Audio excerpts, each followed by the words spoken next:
lawmakers are voting on amendments to the government's 2017 budget bill today. Of the 132 amendments submitted into procedure, more than half have been rejected so far.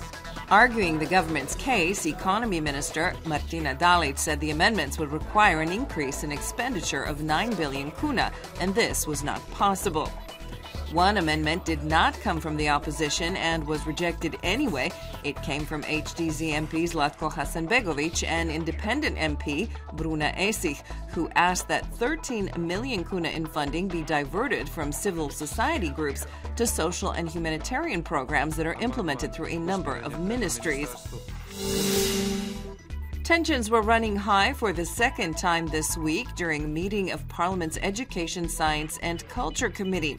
Members of the committee are divided over whether to address controversial remarks made by State Secretary at the Ministry of Education, Matko Gluncic, about why Croatian high school students scored poorly against their peers on an international test. Gluncic blamed the poor performance on the inclusion of testing scores for special needs children and minorities, remarks for which he has since apologized. The Conflict of Interest Commission has found that there was no conflict of interest in Parliament Speaker Božo Petrov taking a subsidized loan from a government real estate mediation agency to build a home. Petrov had submitted the query to the commission himself. The commission has, however, asked Petrov to clarify some information that may grant him a larger subsidy than he was entitled to, namely the number of people in his household. EU leaders, among them Croatia's Prime Minister Andrej Plenković, are holding their final summit of the year in Brussels this afternoon.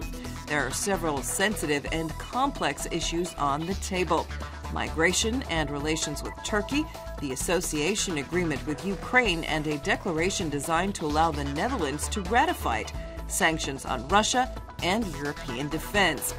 The summit is expected to call for delicate diplomacy. Some have described navigating the topics on the agenda as, quote, treading on a minefield. In water polo, UGCO defeated Italian side Brescia by a score of 10-4 in Dubrovnik last night to win the European Water Polo Super Cup, UG's fifth title of the season. In the final round of play of Euro Cup basketball, Cedevita was in Russia last night, where they defeated Nizhny Novgorod 84-82. Cedevita has now cemented second place in their group and will advance to the final 16. Marko Tomas led Cedevita with 20 points, followed by Miro Bilan with 19. In the top 16, the Croatian champions will play in Group H, together with Valencia, Alba, and Unicaja. Today's forecast calls for mostly cloudy skies in the mountains and parts of central Croatia. It will be mostly to partly sunny elsewhere. Parts of the North Adriatic can expect low clouds and fog, especially along the western shore of the Istrian Peninsula. Northeasterly winds will pick up on the coast by evening, reaching gale force speeds in the Velebit area.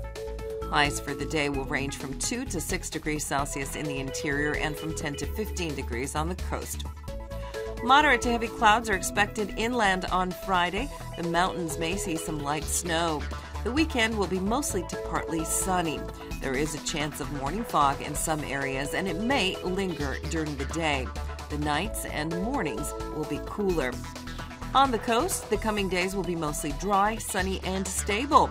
There will be a moderate to high northeasterly wind, reaching high speeds in places, especially in the Velebit region.